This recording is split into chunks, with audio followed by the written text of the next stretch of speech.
Vous regardez 64 minutes, bienvenue. Allons-y, Franco, c'est l'actualité vue par les médias francophones. Cette semaine marquait le 4e anniversaire de la guerre en Ukraine, une guerre sans fin au vu des négociations de paix qui s'enlisent et des frappes russes qui s'intensifient. Vladimir Poutine ne semble pas pressé de mettre fin à ce conflit. Alors comment le président russe a-t-il évolué pendant ces 4 ans? Est-il resté figé sur ses positions comme son armée sur le front? Est-ce qu'il a su convaincre les Russes ou est-ce qu'il les a mis au pas? On en débat avec mes invités. Véronica Dorman, bonsoir. Bonsoir. Vous avez été ancienne correspondante à Moscou. Vous revenez tout juste d'Ukraine. Vous êtes grand reporter pour Libération. On peut lire vos reportages, notamment dans ce spécial Ukraine sorti ce mardi, jour anniversaire, je le disais, de l'invasion russe. Vous êtes d'origine russe. Vous êtes aussi la co-autrice de Russie, un peuple qui marche au pas, le documentaire et le livre. À vos côtés, Julien Colling, bonsoir. Bonsoir. Vous êtes notre ancien correspondant à Moscou. Vous êtes resté 8 ans. Vous êtes croisés d'ailleurs là-bas, Véronica et Julien. Donc voilà, vous allez nous donner votre expérience de la Russie. Et Stéphane Vernet, bonsoir. Bonsoir. Ravi de vous retrouver. Vous êtes éditorialiste politique à Ouest France. Et vous, pour l'instant, pas encore la Russie, ni l'Ukraine. Mais quand même, il y a beaucoup de points politiques à aborder avec vous. Et enfin, nous sommes en direct avec Michel Thirouty, notre correspondant en Suisse. Vous êtes à Genève depuis les studios de la RTS, notre partenaire. Voilà, merci à vous 4. On va essayer d'entrer dans la tête de Vladimir Poutine. Je ne pense pas que ça soit possible, mais on va essayer quand même de voir ce qui s'est joué depuis 4 ans. Véronica, vous revenez d'Ukraine, je le disais. Vous avez dû rencontrer beaucoup d'Ukrainiens, d'Ukrainiennes. Pour vous, Vladimir Poutine, c'est vraiment le principal obstacle pour eux à la paix, l'ennemi absolu? Absolument. Alors déjà, c'est lui qui a commencé la guerre. Très clairement, c'est l'ennemi absolu parce que c'est lui qui a envahi leur pays alors qu'eux ne demandaient rien. Et donc il y avait un pays pacifique, il y avait un pays souverain, autonome, indépendant, qui choisissait sa voie, qui avait choisi son président. Et Vladimir Poutine a lancé ses chars. Pour eux sur un coup de tête et de manière totalement impérialiste. Et ensuite, ils continuent. Et la guerre, c'est très concret pour eux parce qu'il y a des missiles qui tombent tous les jours sur des villages, sur des villes, sur des centrales. Il y a des morts, il y a des destructions, il y a des soldats qui meurent, il y a des civils qui meurent, il y a des enfants qui sont amputés.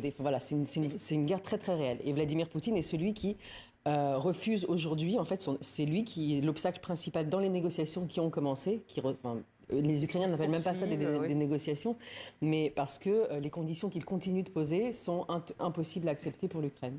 Et vous étiez en Russie. Est-ce que vous vous attendiez à ce que ça dégénère comme ça? Julien Colling, est-ce que vous vous êtes dit, c'est vrai qu'il y a eu déjà un premier coup de semonce, mais est-ce que c'était une suite logique finalement, ce qui s'est passé? L'invasion de l'Ukraine, vous voulez Oui. dire? Honnêtement, je crois qu'on est tous d'accord, c'était quand même un choc, c'était un peu une surprise. Très peu de gens avaient prévu l'invasion de l'Ukraine à ce point, à cette échelle-là, en fait, l'invasion, on va dire, à échelle totale et complète de l'Ukraine.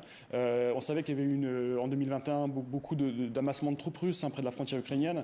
On se doutait sans doute que quelque chose allait se passer sur le Donbass, peut-être, mais c'est une invasion aussi violente et aussi totale. C'était vraiment une surprise pour beaucoup d'experts aussi de la Russie, qui n'avaient pas vu le coup venir.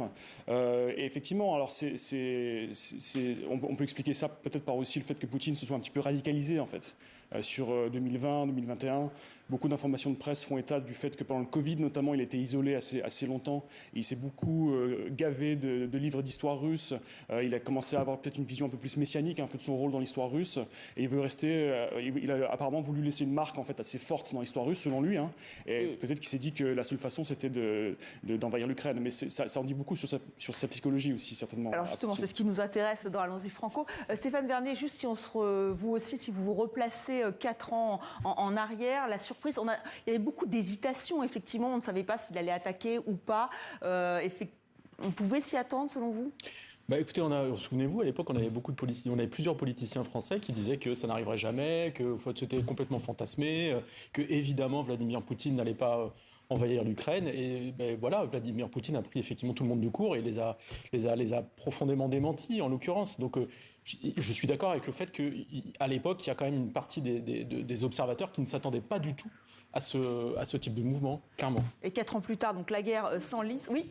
Même ses proches, même assez proches dans le cercle de Poutine, n'étaient pas au courant qu'il allait envahir. Mais ce qu'on sait, si vous avez lu, il y a une enquête qui vient de sortir dans le Guardian qui est assez extraordinaire et qui raconte en fait comment les services américains étaient vraiment, eux, totalement convaincus, ils voyaient les signes, ils avaient compris que ça allait arriver et personne ne voulait les croire. Parce que ça nous paraissait totalement absurde et ça paraissait tellement impossible parce que tellement, en fait, un mauvais calcul pour Poutine lui-même. Que personne ne voulait prendre au sérieux tous ces je me souviens très bien de cette époque, effectivement, où d'un jour sur deux, et on prenait les Américains, voilà, on les prenait même plus au sérieux en disant, ils n'arrêtaient pas, effectivement, de dire que ça allait arriver. Et malgré, effectivement, ces chars qui s'amassaient, on n'avait pas envie d'y croire, on ne voulait pas y croire, on était trop naïfs. Ce côté mauvais calcul, c'est pas possible que Poutine tombe lui-même dans ce piège, était tel qu'en fait, ça explique aussi l'attitude d'Emmanuel Macron, le président de la République française, au départ, qui faisait tout pour continuer à garder le lien, à dialoguer avec Poutine, en étant lui-même convaincu que peut-être il arriverait à le convaincre que c'était une bêtise, pour rester poli, et de faire machine arrière, ce qui a été totalement vain. Ce qui a été effectivement raté. On revoit cette image assez impressionnante avec cette grande table, cette immense table, où il y avait eu beaucoup de rencontres et beaucoup d'appels téléphoniques. On s'en souvient là aussi. Michel, juste sur ce mot, si on se replace, vous aussi, 4 ans en arrière, effectivement, cette incertitude, tout le monde l'a partagée. Alors en Suisse, évidemment, la majeure partie des observateurs, politiciens ou médias ont été surpris de cela, quand bien même, vous le rappeliez, les États-Unis faisaient état d'avancement des troupes russes proches de la frontière ukrainienne et les États-Unis annonçaient une invasion. Donc c'est pas comme si on avait été prévenu, mais pas prévenu plutôt, mais personne ne les prenait véritablement au sérieux à ce moment-là. Maintenant, si on se replace dans la tête de Poutine, comme vous le disiez, on entend beaucoup dire que finalement il agit sur un coup de tête et sans trop y réfléchir. Et puis il y a quand même un certain nombre d'observateurs, encore une fois, si on se place du point de vue opposé à la doxa occidentale, voilà, qui remettent tout ça en perspective par rapport au fait que l'Europe et le monde occidental n'a pas respecté ses engagements après la chute du mur de Berlin de ne pas laisser avancer l'OTAN plus loin que c'était le cas en 1990. Un certain nombre de pays de l'Est ont accepté de participer ou ont voulu rentrer dans l'OTAN. Le fait que les États-Unis soient sortis du traité anti-missiles balistiques en 2001, ce qui permettait aux États-Unis à ce moment-là de placer des missiles partout où ils le souhaitaient, ce qui a été vu par Poutine, qui était président de GLK à l'époque, comme étant vraiment une rupture de l'équilibre en place. Ensuite, il y a eu le coup d'État en Ukraine, qui a été, alors la partie sécessionniste de l'Ukraine, tout le Donbass, Lugansk, qui ont décidé eux plutôt de vouloir rester avec les Russes et qui ont été soutenus à ce moment-là par l'appareil militaire russe. Et puis il y a eu en 2019, les États-Unis qui sont encore une fois sortis d'un autre traité de non-prolifération des armes nucléaires, cette fois-ci, ce qui leur permettait à ce moment-là d'installer des missiles balistiques à tête nucléaire éventuellement où ils le souhaitaient, y compris peut-être en Ukraine.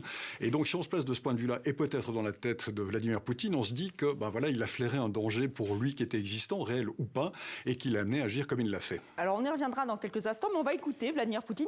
Il s'est exprimé dimanche dernier et comme à son habitude, il s'est montré assez menaçant. Le développement de la triade nucléaire qui garantit la sécurité de la Russie et permet d'assurer efficacement la dissuasion stratégique, l'équilibre des forces dans le monde reste une priorité absolue. Donc ça, c'est vrai que tout ce qui est narratif nucléaire, ça a été utilisé encore et encore. Est-ce que vous trouvez, là c'est la question que je vous la pose à tous les quatre, est-ce que vous trouvez qu'il a changé depuis le début sur sa façon de s'exprimer, sur sa stratégie? Véronica, non, pour vous, pas du tout. Absolument pas. Et d'ailleurs, ce qui est très clair depuis le départ, et si on revient, si on réécoute ce qu'il disait, et même le langage qu'il utilisait, de toute façon, l'Ukraine souveraine et indépendante ne doit pas exister. Alors, est-ce que c'est une histoire d'homme de paille de Moscou qui serait au pouvoir? Est-ce que c'est une annexion totale de tous les territoires? Est-ce que c'est un régime qui lui serait complètement soumis? Mais son objectif à Poutine, c'est qu'il n'y ait pas d'Ukraine indépendante, autonome, et qu'il considérerait menaçante parce que déjà, elle fait partie de sa carte mentale à lui, de ce qu'est la Grande Russie, de ce qu'est son empire. Et puis, effectivement, ça met une distance entre Moscou et l'ennemi qui est l'OTAN.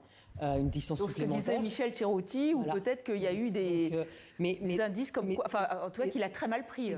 Qu'il ait mal pris ou qu'il n'ait pas mal pris, finalement, tout le monde prend des choses très mal, mais on n'envahit pas nos voisins pour autant. Mais toujours est-il qu'il n'a pas changé, il s'est radicalisé, même il s'est durci.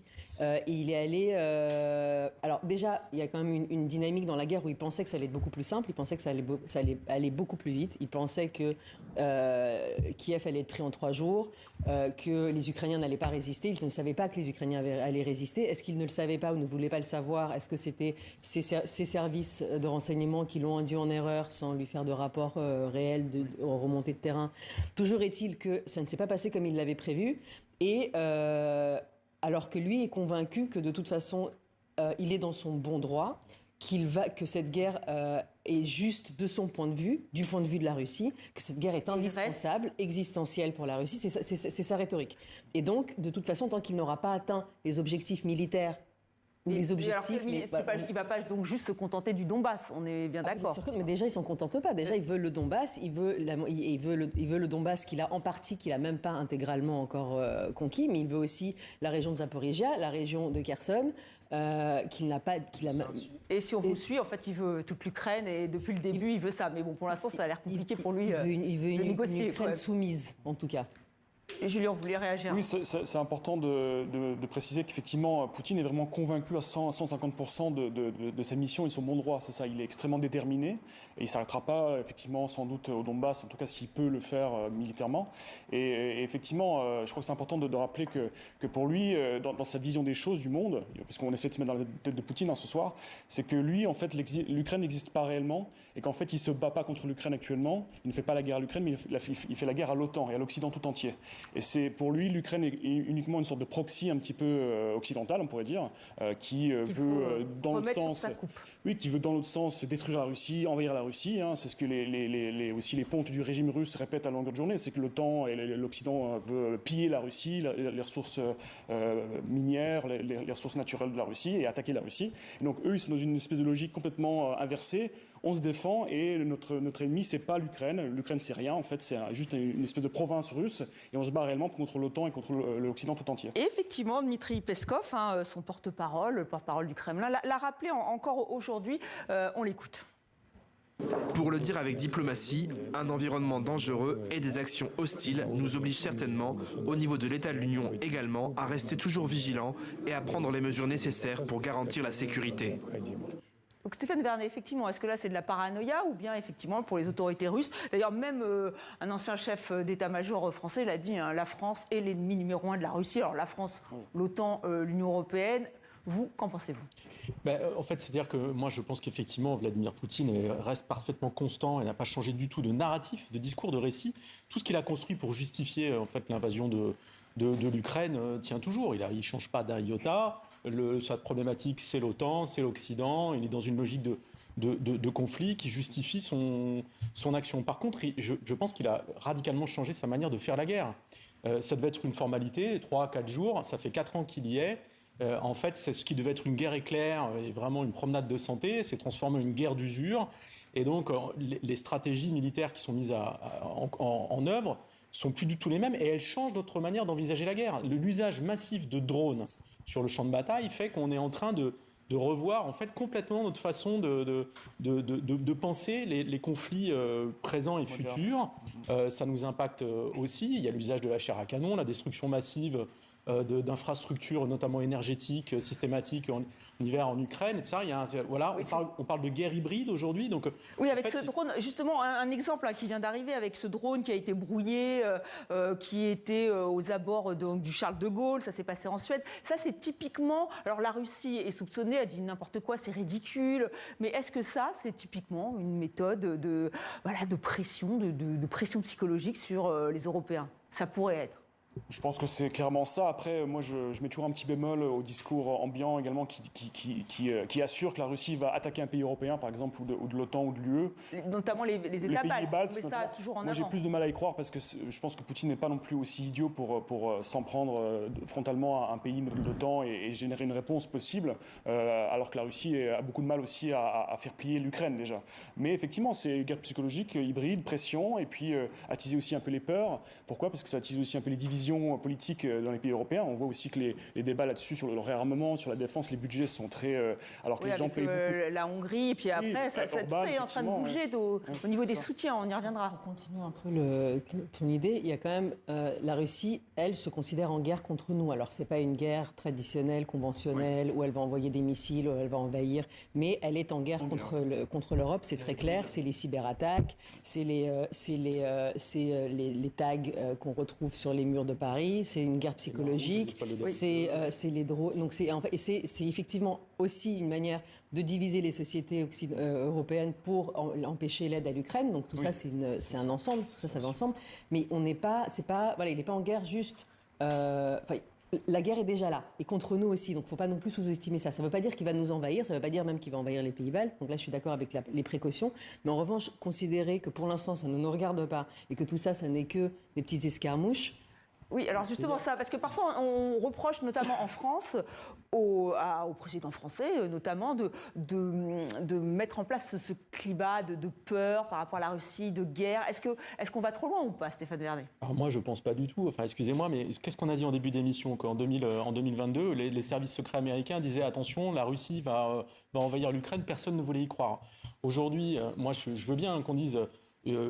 c'est pas possible, Vladimir Poutine s'attaquera pas à un pays de l'Union européenne, etc. On est dans le même contexte. Aujourd'hui, les services secrets allemands, les services secrets britanniques, les Polonais, les Baltes disent il va y avoir un coup de main, un coup de force, une tentative dès cette année, en 2026. Donc, soit on continue à se dire non, ça n'arrivera jamais, soit on s'y prépare. Alors, et juste peut-être pour terminer, il y a un autre sujet, c'est-à-dire que il y a la menace constante sur l'utilisation possible de l'arme nucléaire qui est brandie par la Russie depuis le début. Je vous rappelle, on oublie, mais ça a été dès le départ et c'est constant et ça se précise. Il l'a répété dimanche, on l'a entendu tout à l'heure. Non, mais alors il l'a répété dimanche. Pourquoi ? C'est un message de service. Lundi prochain, Emmanuel Macron est à l'île Longue. Il fera un discours au cours duquel il va parler de la dissuasion nucléaire française et de son évolution.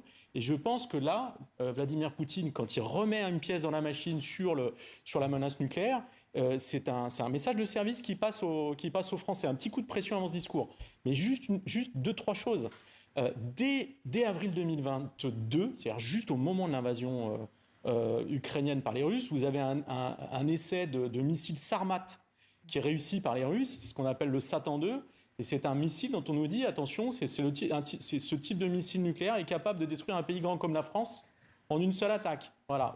En septembre dernier... Qu'après, la réplique pourrait être immédiate. C'est pour ça que c'est une arme à double tranchant quand même. Ça monte. Dans le narratif et dans la pression, ça monte. Vous avez l'utilisation de missiles supersoniques par les Russes. Il y a eu des essais en Biélorussie au mois de septembre. Ils ont utilisé un missile Zircon. Ils l'ont dit, ils le font savoir. Et en janvier, ils ont expliqué qu'ils avaient utilisé un missile Oreshnik, donc un missile hypersonique, contre les Ukrainiens au mois de janvier. Voilà. Et ce sont des missiles qui sont susceptibles de porter des charges nucléaires. Faire monter la pression au fur et à mesure. On va juste demander à Michel Chirotti, si vous voulez bien, parce qu'il est loin de nous à Genève, parce que lui, je sais qu'il est un peu plus sceptique sur ce côté, une guerre possible entre les Européens et la Russie.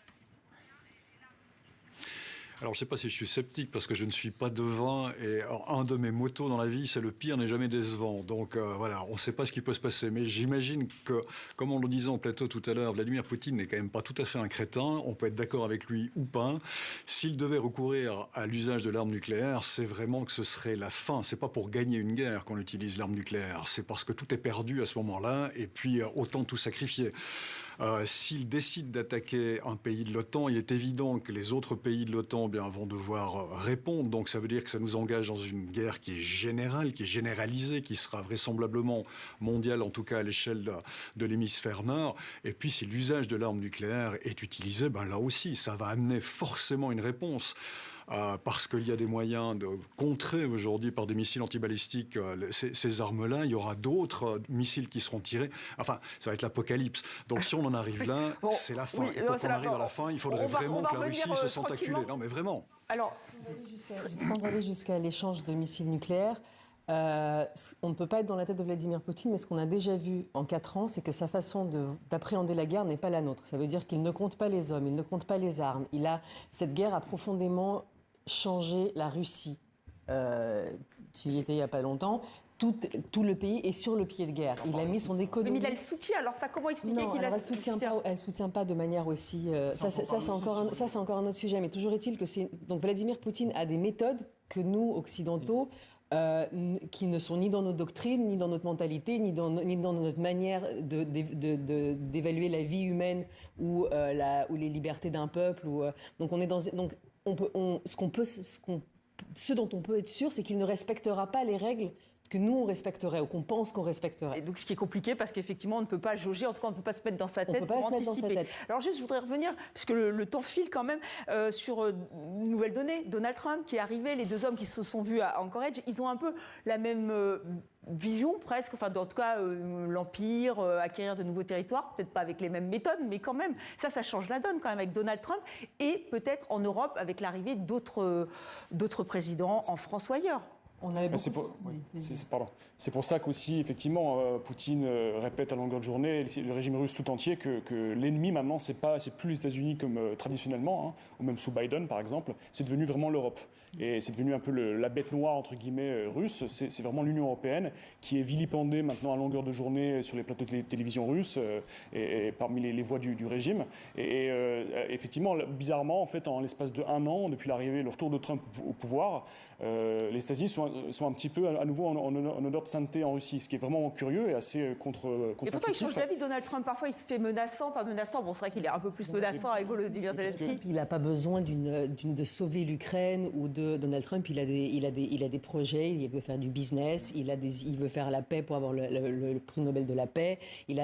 Son implication dans tout ça, c'est vraiment, n'a rien à voir avec la nôtre, par exemple, européenne, qui est de sauver le peuple ukrainien d'une invasion par un pays... Qui est totalement différente. Alors là, c'est ce qui est assez intéressant aussi. On se rappelle beaucoup des aides qui étaient sur les chars, notamment au tout début de l'invasion russe.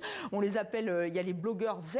Et dans le journal Le Monde, il notait que sur les réseaux sociaux, les commentateurs Z ironisent un peu 3 heures à Caracas. Donc ça, c'est les Américains qui ont réussi à capturer, kidnapper Nicolas Maduro, 4 ans à Kiev.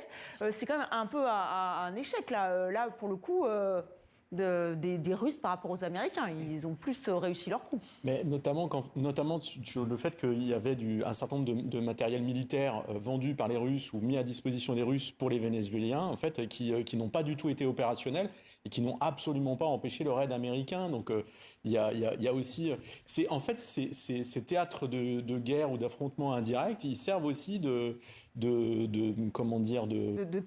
de test, mais de prendre le pouls de la puissance. Ouais, exactement, mais quasiment de showroom aussi pour vendre des armes derrière. En fait, ce qui est intéressant en profondeur sur ce sujet-là, des blogueurs ultra-patriotes et ultra-durs du régime russe, pas du régime mais de la société russe, beaucoup de vétérans aussi de retour d'Ukraine, ou des gens qui sont très très comme ça, anti-Occident et anti-Ukraine, c'est qu'en fait, en réalité, ils sont extrêmement mécontents. On le voit aussi dans le titre là, du Monde, ils rongent leurs freins, effectivement, c'est qu'en fait, ils sont très très mécontents de la tenue de la guerre par la Russie. Ils estiment que le système russe et que la défense russe ne fait pas assez, en fait, n'a pas assez envoyé de tout ce qu'elle pouvait contre l'Ukraine, et qu'il faut aller encore plus fort et envoyer plus d'hommes, plus de bombes. Et en fait, c'est un risque aussi pour la société russe et pour Poutine, parce que les gens là sont extrêmement énervés et peuvent aussi créer une déstabilisation ensuite. Alors malheureusement, c'est fini, Véronica. Juste le mot de la conclusion. La conclusion, c'est pour dire qu'il y a les excités et il y a beaucoup de Russes en Russie qui ne soutiennent pas cette guerre et qui en fait font le dos rond et qui n'ont pas choisi cette guerre, qui attendent qu'elle se termine comme les Ukrainiens veulent qu'elle se termine, qui se taisent et qui sont pas... Voilà, et c'est pas parce qu'ils sortent pas dans la rue et c'est pas parce qu'ils soutiennent Vladimir Poutine. Et ça, il ne faut pas qu'on oublie de le dire. Et c'est difficile de savoir ce qui se passe en Russie, vraiment. Merci infiniment à vous 4 d'avoir participé à Allons-y Franco. Restez sur TV5 Monde. Merci.